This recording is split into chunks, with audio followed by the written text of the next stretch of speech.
El viaje de Lorenzo Ferrer al estrecho de Bering, 1588, este es el nombre del documental que el 26 de mayo de 2026, en el canal de YouTube SEC International School, hemos subido fruto de la indagación de un grupo de alumnado de primero de bachillerato del colegio SEC Alborán, del Colegio Internacional SEC Alborán, y 3 docentes del área de lengua española, doña África Bombín, del área de ciencias de naturaleza, don José Félix Salmerón, y del área de humanidades, un servidor. En este documental, que repetimos se puede ver en dicho canal, hemos recurrido a distintos expertos en la temática, o bien directa de Lorenzo Ferrer, o bien directa de las condiciones de navegación en el siglo XVI. Y uno de esos expertos a los que hemos recurrido y que ha tenido la amabilidad de atendernos, y por eso estamos extraordinariamente agradecidos a su colaboración, es el pensador filosófico con formación matemática Carlos Miguel Madrid Casado. A continuación, la intervención de Carlos Madrid Casado ante nuestra pregunta, nuestra petición: ¿qué conocimientos tenían los navegantes del siglo XVI, los navegantes españoles del siglo XVI? A la pregunta de qué conocimientos tenían los navegantes españoles del siglo XVI, hay que responder que estos conocimientos tenían que ver con una ciencia que, aunque desapareció después de la revolución científica del siglo XVII, fue muy importante a lo largo del siglo XVI. Me refiero a la cosmografía. Esta ciencia, como se decía en la Casa de la Contratación de Sevilla, juntaba la práctica con la teórica. Juntaba, por un lado, la geometría, la geografía y la astronomía con el arte de navegar.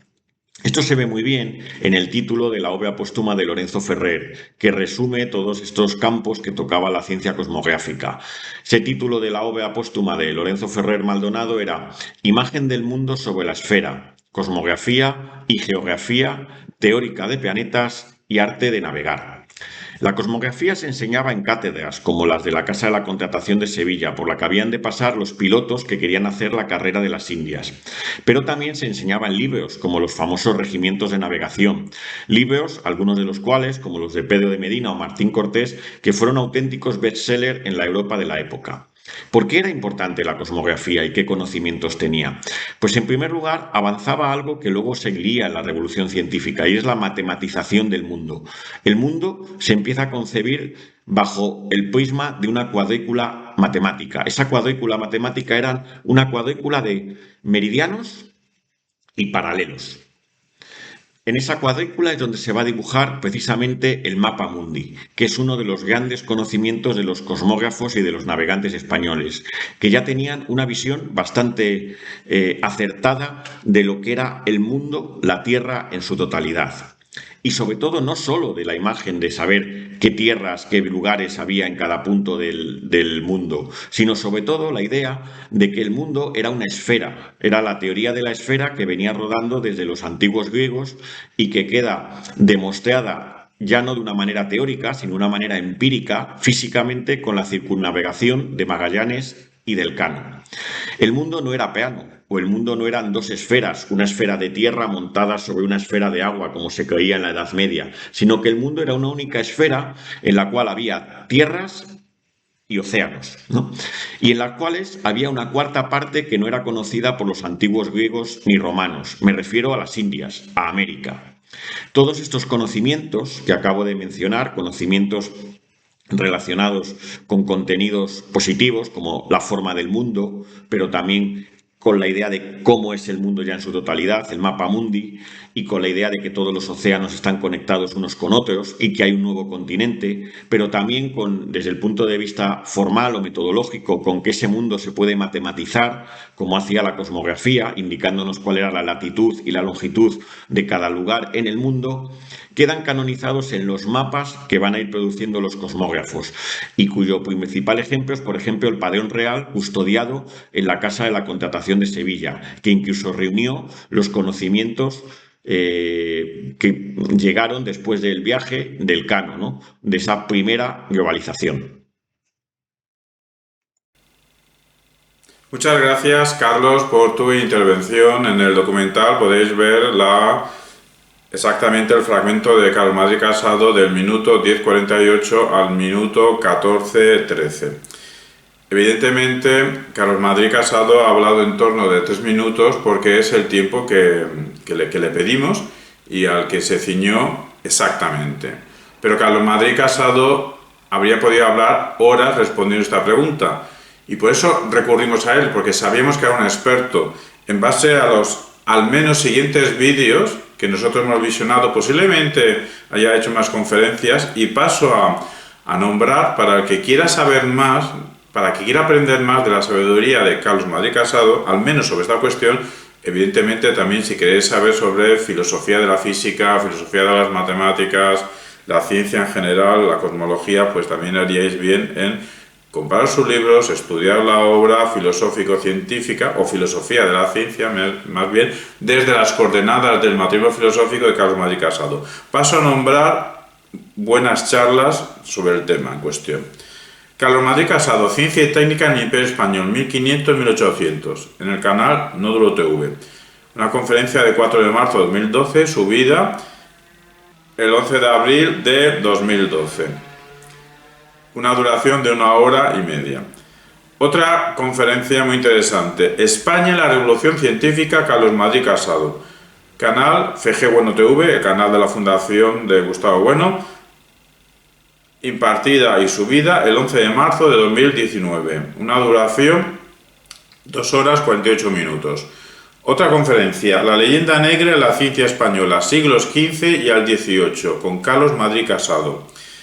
En la cuenta de YouTube de AFE, o sea, Asociación AFE Héroes de Cavite, 14 de junio de 2021.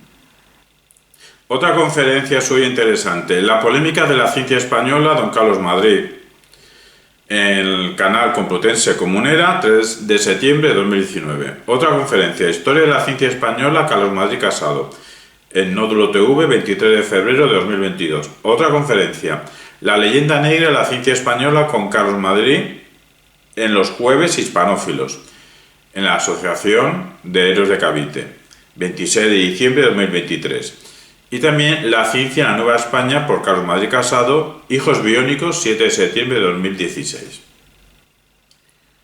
Un aprendizaje que nosotros hemos obtenido de estas charlas, bueno, muchos aprendizajes, pero uno en concreto de esta charla de Carlos Madrid Casado es que no podemos olvidarnos de los faros intelectuales que tenía la España del siglo XVI, véase, entiéndase, la Universidad de Salamanca, entrelazada con la Universidad de Coimbra, Alcalá de Henares, como motor intelectual, motor cultural, la primera academia científica y matemática del mundo, la Real Academia Matemática en Madrid, 1582, la Casa de Contratación de Sevilla.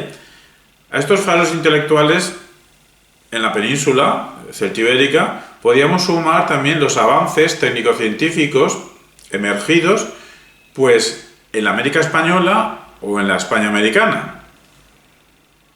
Una conclusión que se puede sacar de estas charlas de Carlos Madrid Casado y que nosotros estamos utilizando en este momento que estamos haciendo difusión de lo aprendido para hacer el documental del viaje de Lorenzo Ferril al estrecho de Bering,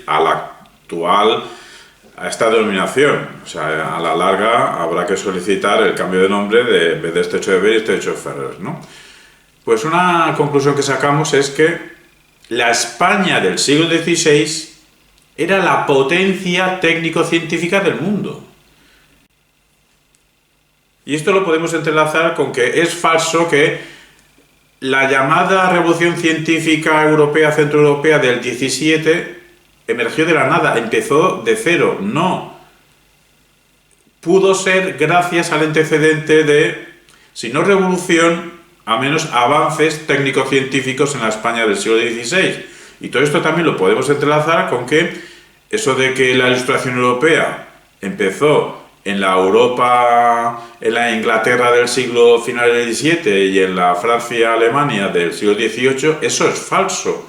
El momento esplendoroso de la Ilustración Europea es la España del siglo XVI. Incluso podíamos retrotraernos que la Ilustración Europea empieza en el corte del siglo XII, el mismo siglo XII se traslada a Toledo al siglo XII, sobre todo la Escuela de Toledo del siglo XIII, y a partir de ahí ya se entrelaza, ya no hay una pérdida, hay una continuidad con el humanismo hispánico del siglo XIV, con el arcipreste de Hita, y con el humanismo hispánico del siglo XV, con Marqués de Santillana y el bárbaramente llamado Nebrija, Antonio de Lebrija. Y ya explotamos en el siglo XVI con la gran ilustración europea, que fue el siglo XVI, que fue la Universidad de Salamanca, y estos otros faros intelectuales que hemos nombrado.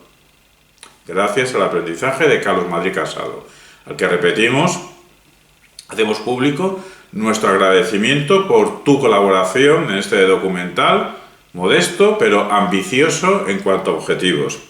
Esperemos volver a encontrarnos en otros proyectos intelectuales, Carlos, y a ser posible presencialmente. Un abrazo, Carlos.